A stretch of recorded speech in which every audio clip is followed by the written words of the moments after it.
Thank you for the introduction. Thank you all for being here. There's just one more thing I would like to add about me.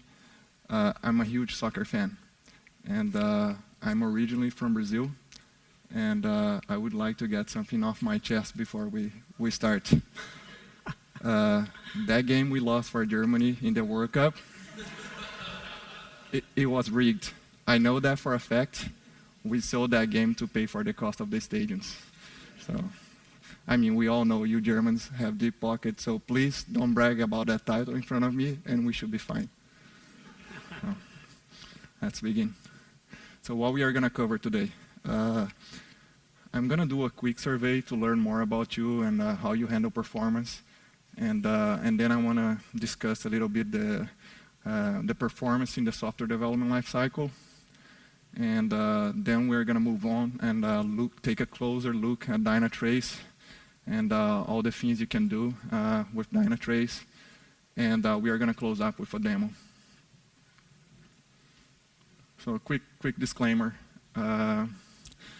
This presentation follows what I call an F-squared NBS approach, which stands for no frills, no fuss, no BS. So please don't expect fancy slides, good jokes, freebies, or fireworks at the end.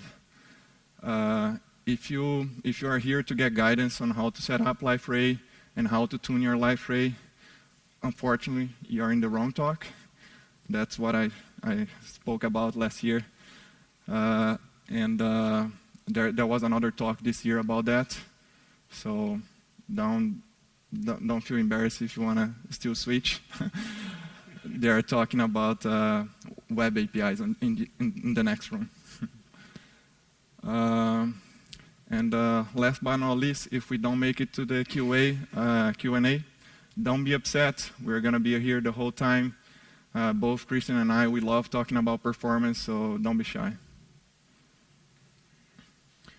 Okay, so a few questions for you. Who here, show of hands, who here always runs performance tests before a new software release? Come on, guys. Help me out here. Okay, so before that, I would like to, better define performance tests. So some people forget, you have different types of performance tests. You have load tests, you have stress tests, and you have endurance tests. So what I see very often is there's a lot of clients, they do stress tests. They want to see when their system breaks. But you should always, also try to, do load tests based on the projected number of users expect, based on the real case, what they're going to be doing on the site. And one thing that is often forgotten, it's endurance tests. So you have to run your test for a certain period of time, let's say, 48 hours, because you could have a leak that only manifests if it runs that long. You could have garbage collection issues. So that's very important as well. Next question. For those who run performance tests, do you guys define your targets, your goals before you run those tests?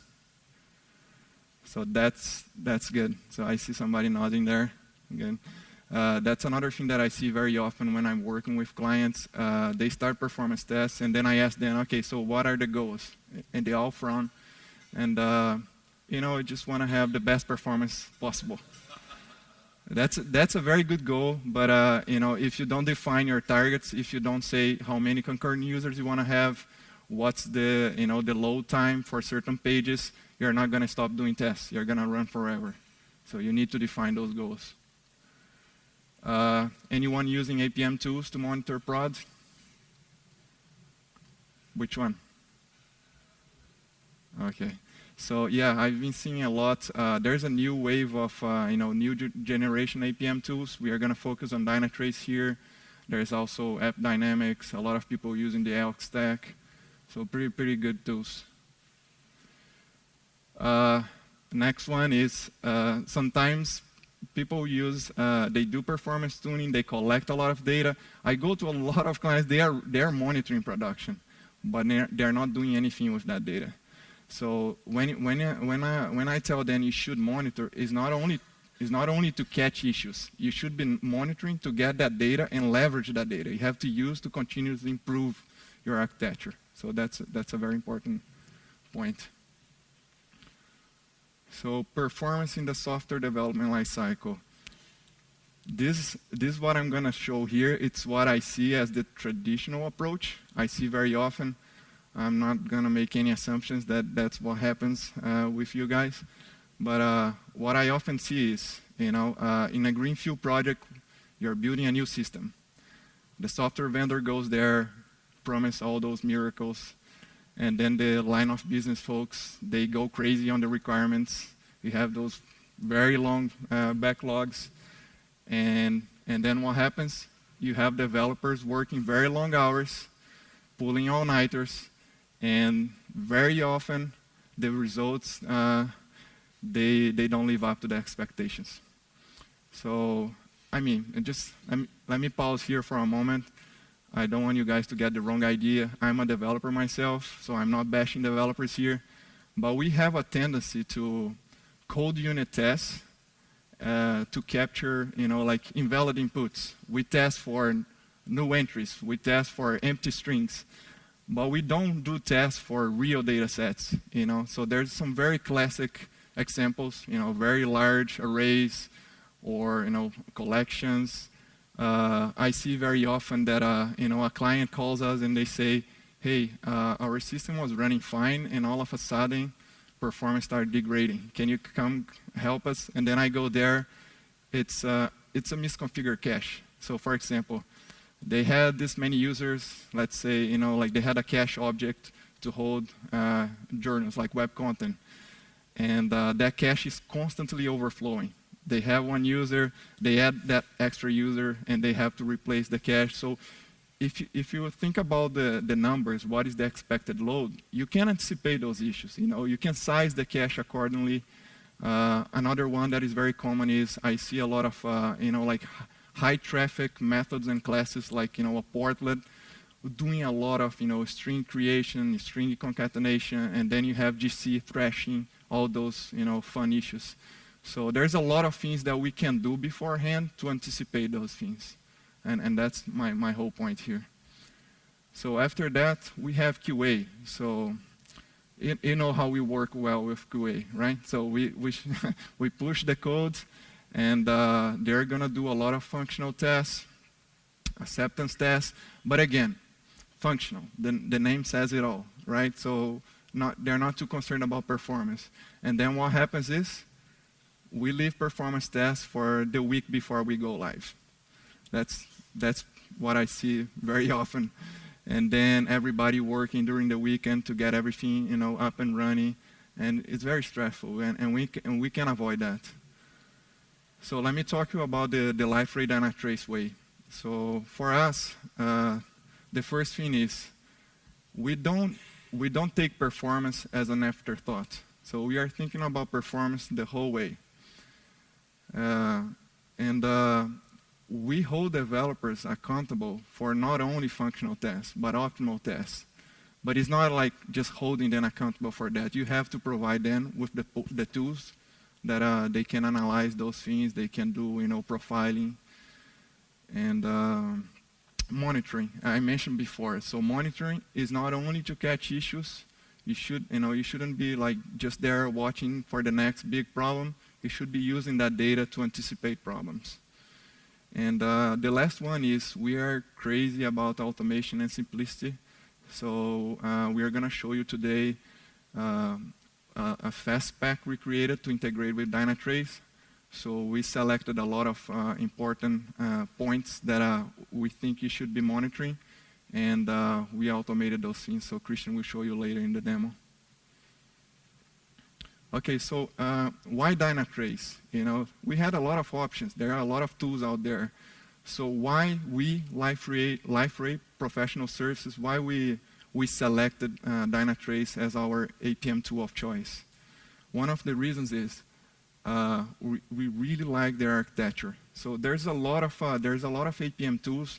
They are agent-based. So you have the agent there in the same box as Liferay, and it's collecting information.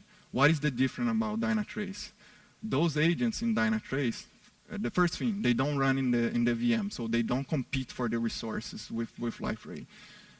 They run on a separate process. The second thing is they are very thin. They are collecting information and pushing that to another component, which is a collector, which then sends that information to a server. I'm going to show the whole architecture in the next slide, but the point is, it's a very flexible, with high availability and scalability architecture, and you can scale different layers independently. So very, very good for that. Very low footprint. That's going to be another main theme of my talk. We had those tools that they had a very big impact on performance. So you wouldn't use those tools in a performance tuning environment because they would affect the test results. That's not the case for Dynatrace. Which leads me to the next point. With Dynatrace, you don't have to sample data. You can capture 100% of the transactions. And when we say that, people are like, oh, are you sure 100%? Yeah, you can do 100% of the transactions, and you can go back, analyze issues, improve. So that's very, very cool.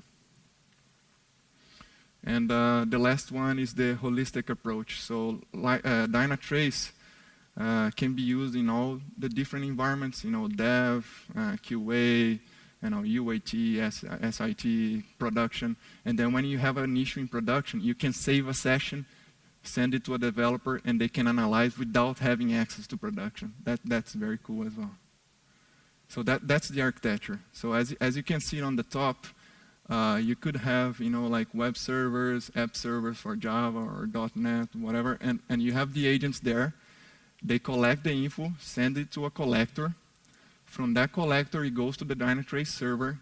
If it's a lot of data, you can store in a separate warehouse. And then you have the Dynatrace client. In the Dynatrace client, there's like a thick client, a desktop, and there's a web version as well. So all those things, you can separate. They could be in different boxes. So you're not affecting your Liferay infrastructure, your Liferay app server. They're all separate, and you can scale them independently. And you can avoid single points of failure by adding a new collector, two collectors, or two servers, whatever suits your scenario. Next thing, I do a lot of performance tuning for clients in the US, and a big shift for me, I used to do a lot of what we call black box tests. So how do you run the test? You go there to the client, they design the test cases, the scripts, and then we run a lot of iterations to find the bottleneck. And how do I capture those bottlenecks? I'm running GC logs. I'm analyzing GC logs. I'm running VM stat, IO stat, MP stat on the OS level, in the web server box, in the app server box. And I'm doing all that data collection to analyze at the end of the test in a way that doesn't impact the test. Because the old tools, I knew it would impact the test. So it was very hard. But with Dynatrace now, it's so straightforward. I'm running with Dynatrace. It's a white box test now because I can, zoom in on a method.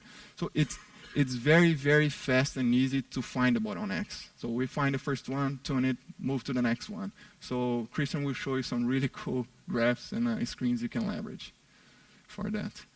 And the last one is, I'm starting to see this a lot in clients, and I think it's extremely cool. They're starting to automate performance tests as well and integrate that with Dynatrace. So what happens is you can have your Jenkins. So you're doing a change in the code. So there's a method there. You made a change. As soon as the developer push that change, it triggers the test. Exactly the same way we do with unit and integration tests, they do with performance tests, and then you can see if that change degraded performance. So maybe you're doing like, you change the algorithm and the performance degraded. So that's very cool as well. So I'm gonna stop here on the theory, and we're gonna dive in and show you the demo, show things in action. So Christian, yeah, I can talk about the value proposition later, but let's start the demo. Thanks, Igor. So let me switch here. to a different screen.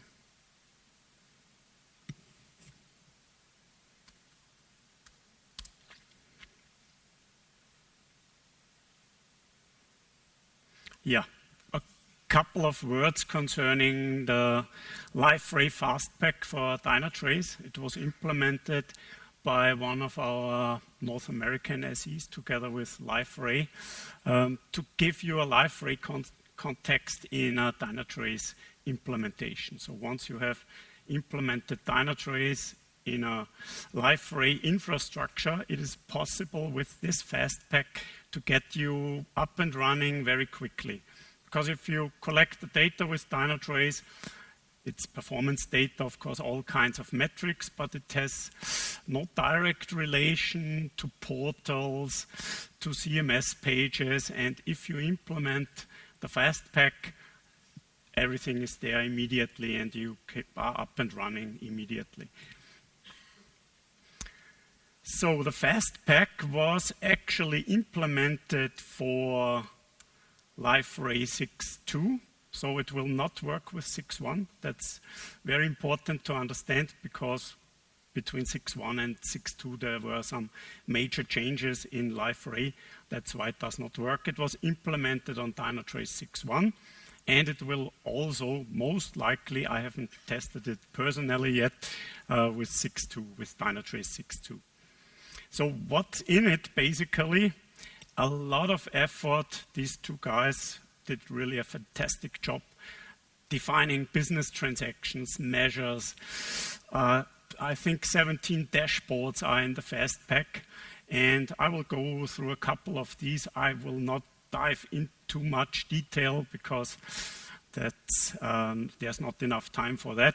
So I will not show the dashboards here. If you want to get more technical information on what's in the Fastpack, it's out on the Dynatrace community. Just look for Liferay Fastpack and you will find it immediately. You do not have to log into the Dynatrace community. It's public. You can download and use it. So there's really a lot of it in it. So here's a complete description what these guys have done, what they have defined, which metrics they are leveraging, and yeah, what's on the different dashboards. So let's go directly to the dashboards. I've prepared that here on one of our demo servers. Igor mentioned it. One of the advantages of Dynatrace is that you do not have to have access to a Dynatrace server. So once you have identified a performance problem, you can easily export that session, send it to a developer, and that developer does not even need access to the Dynatrace server. It just needs a Dynatrace viewer or a Dynatrace client. That's the only thing that is needed. I have done that as well. I have got a session from Brian where I have some good Liferay data in it, which enables me to show you the dashboards here live on that system. So we do not have a live portlet here, a live application. It has been recorded some time ago, and the dashboards are leveraging the data of the stored session. So one dashboard here that's more really a production dashboard where we have the different portlets like the blogs, the calendar, the wiki pages, the media galleries, and it's traffic lights here. So behind that is a baseline for these portlets, and if this baseline is violated, we are creating incidents. Or we show here the traffic light going to yellow or to red, and then you can drill down into the information from that perspective here. So here in that case for CMS pages, everything is green, no failure rate is high, response times have not degraded. So once you have a red traffic light here, you see here in that box which metric causes a problem, and then you can dive into the problem directly. What you see here as well is, that's also very nice. You see the different layers that are part of this instance. So here in green we have Liferay methods. In yellow, if you hover over that, you see it immediately. It's servlet time, and here you have JDBC time in blue. So once you identify a layer that is causing a problem, which contributes with a high time to the overall execution time, you can drill down into that information as well. So there's a direct drill down into different kinds of informations, and the basis of all these dashboards at the end of the day are our so-called pure paths, where we have the complete call stack, which methods are called, which web services are executed, which mainframe transactions are executed. So that's shown in the pure path, but as you can imagine, nobody can analyze every single pure path that is being captured by Dynatrace, so you're starting more on a high-level view and drill down into the information based on the problems that you are identifying on these dashboards. So we have average response times here, so you are able to identify peaks here and drill down into the information if you see a problem. Let's go to another dashboard, the operations overview dashboard. So that's basically a different view on the data. It's concerning host health, process health, and transaction health. So it's important to understand that we are also capturing host health information. So once a server has a memory problem or a disk problem, we are able to identify that immediately, and of course the transactions that are being affected by these host problems. So here everything, memory is green. If it turns red, you can drill down into the transactions that are being affected. Also the process health, the garbage collection, utilization, everything is green here, and it's all based on certain thresholds. A very cool graph is here at the bottom of this dashboard. You see here the relation between green and red. That's basically the transaction duration with and without garbage collection. So once you see these red boxes are increasing or have spikes, you have a garbage collection problem, and then you can again directly drill down into the transactions, into the pure paths that are causing problems.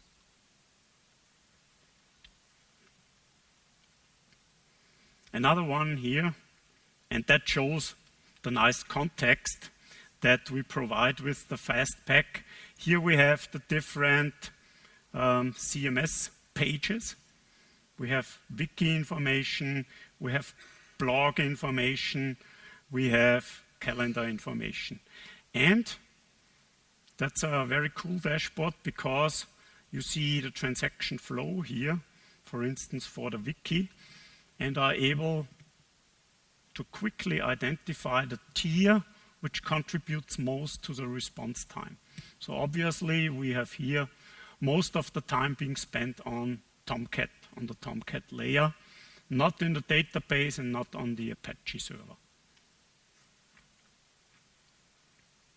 Also from here, you can directly drill down into the single transactions. I will do that a little bit later to show you an example of such a pure path. The really nice thing is, as well, if you click here on different CMS pages, the graphs will be synchronized.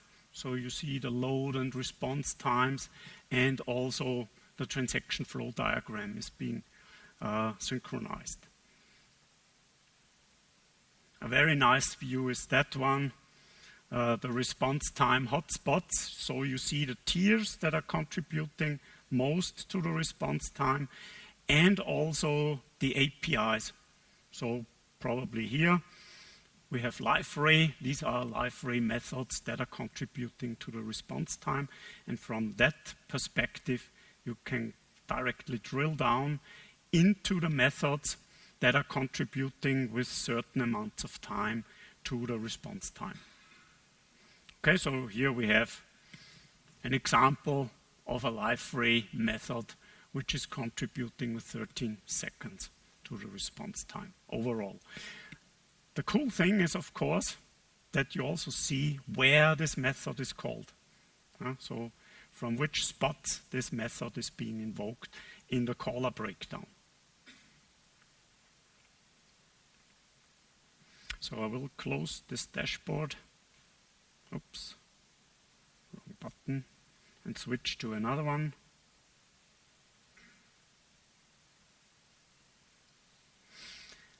Also, database information is available in Dynatrace.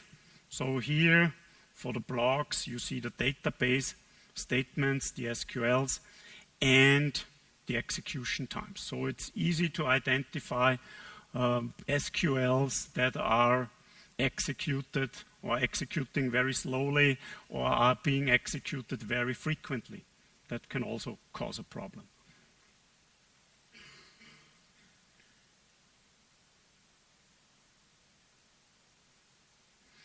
So if we take here, for instance, the wiki, we can also display information about rendering times.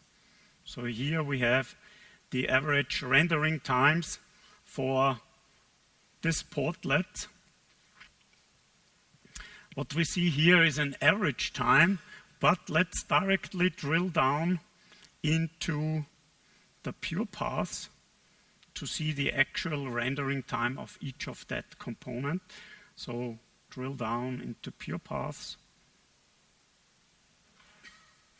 and take probably one of the pure paths with a higher response time, like that one, with over 5 seconds of execution time. So here you have now the complete call stack for that pure path. You see the method chain, and also on the right-hand side, if you have a hotspot, simply click on the hotspot and you will be immediately positioned on the hotspot. In that case, it's the web request that is taking most of the time. If you click on a different component, you will be positioned here immediately, like here on this park method.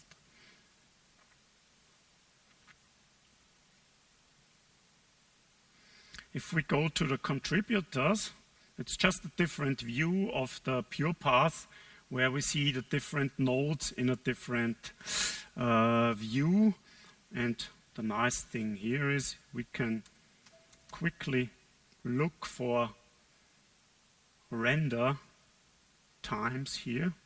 And here we have these 4 instances again of these portlet contents. And you see the times that are being spent on these, of the rendering of these components. So with a few clicks, you are at the position where the time is being spent. The fast pack can be adapted, so feel free to download it, implement it. You can place additional sensors, you can change the dashboards, you can copy dashboards, and that's it from my side. Just in time.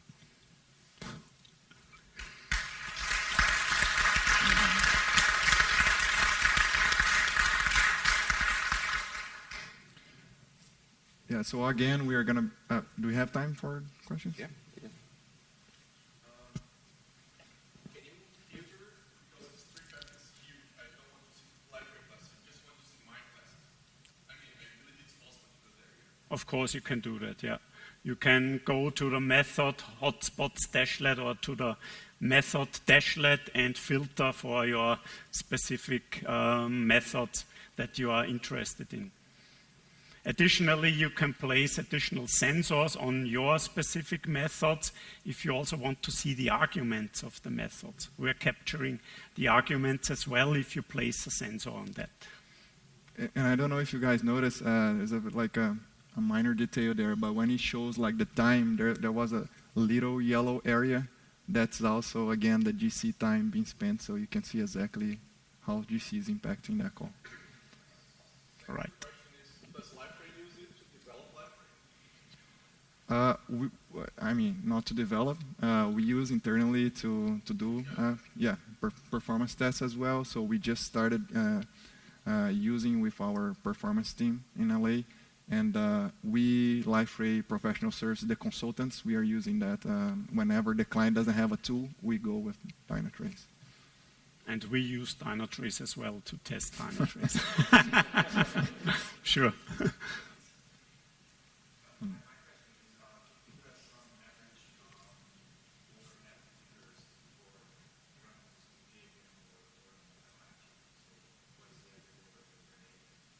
Yeah, to say a number that would not be very serious, but the overhead is much less than 2%, of course. It depends on the sensors that you're placing. If you're placing sensors on all the methods, then probably the overhead would be higher than if you just place it on selected that you are interested in. Yeah. But typically, with running our default configuration with auto sensors, you are not way above 2%. Yeah, it all depends on the features you are using, but the fastback we are using those sensors, we did in a way that we want to keep that as low as possible. So, yeah. But we're kind of running late. Unfortunately, we have to stop. Otherwise, the Olaf, the angry German guy, is going to hurt us. We're having lunch after this, so you can go and ambush them and keep them from eating their lunches and just ask some questions. But thank you very much. Thank you. Thank you.